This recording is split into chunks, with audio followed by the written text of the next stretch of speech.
हरिद्वार दौरे पर पहुंचे उत्तर प्रदेश के मुख्यमंत्री योगी आदित्यनाथ ने सत्यामित्रानंद गिरी महाराज के समाधि स्थल पर विग्रह मूर्ति स्थापना कार्यक्रम में हिस्सा लिया और संबोधन किया। इस दौरान योगी आदित्यनाथ ने कहा कि उत्तराखंड हमारी देवभूमि है और यहाँ के चार धाम भारत की आध्यात्मिक चेतना के मूल आधार हैं। उन्होंने कहा कि उत्तराखंड विकास और विरासत की यात्रा में निरंतर आगे बढ़ रहा है और बीते 11 वर्षों में देश ने व्यापक परिवर्तन देखे हैं, जहां एक भारत श्रेष्ठ भारत के निर्माण के लिए सामूहिक प्रयास किए जा रहे हैं। योगी आदित्यनाथ ने अयोध्या, काशी, मथुरा, प्रयागराज से लेकर केदारपुरी, बद्रीनाथ धाम और हरिद्वार तक हो रहे विकास कार्यों का उल्लेख करते हुए कहा कि विरासत को संरक्षित रखते हुए विकास की नई गाथा लिखी जा रही है। उन्होंने कहा कि भारत केवल एक भौगोलिक इकाई नहीं बल्कि ऋषि परंपरा की तपस्या और सनातन चेतना का स्वाभाविक प्रवाह है। योगी आदित्यनाथ ने कहा कि धर्म कभी कमजोर नहीं होता बल्कि उसे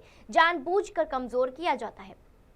और जो राष्ट्र अपनी सभ्यता व संस्कृति की उपेक्षा करता है वह न वर्तमान को सुदृढ़ कर पाता है और न भविष्य को। माघ मेला केवल कल्पवासियों का मेला होता था और इस बार माघ मेले में अब तक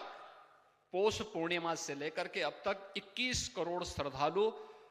गंगा, मां यमुना और सरस्वती की त्रिवेणी में डुबकी लगा चुके हैं, आस्था की पवित्र डुबकी लगा चुके हैं। हम जिसे अयोध्या कह रहे हैं, जो काशी है,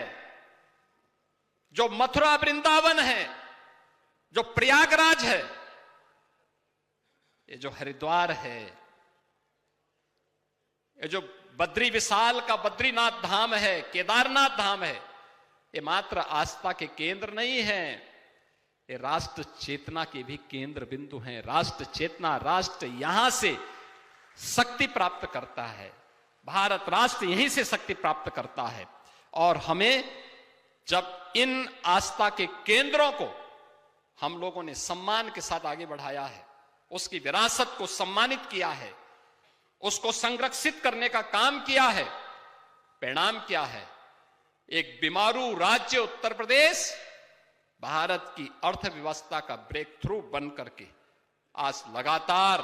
प्रगति के एक नए पथ पर अग्रसर होकर के कार्य कर रहा है, आगे बढ़ रहा है।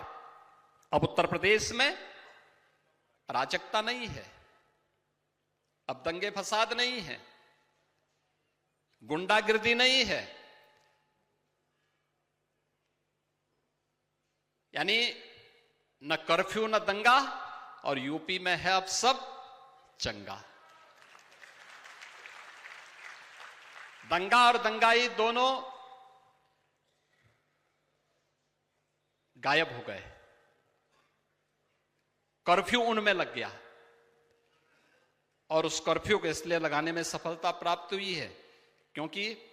स्पष्ट नीति थी, नियत साफ थी और उन मूल्यों के साथ जब हम लोग आगे बढ़े, आज परिणाम हम सबके सामने देखने को मिल रहा है।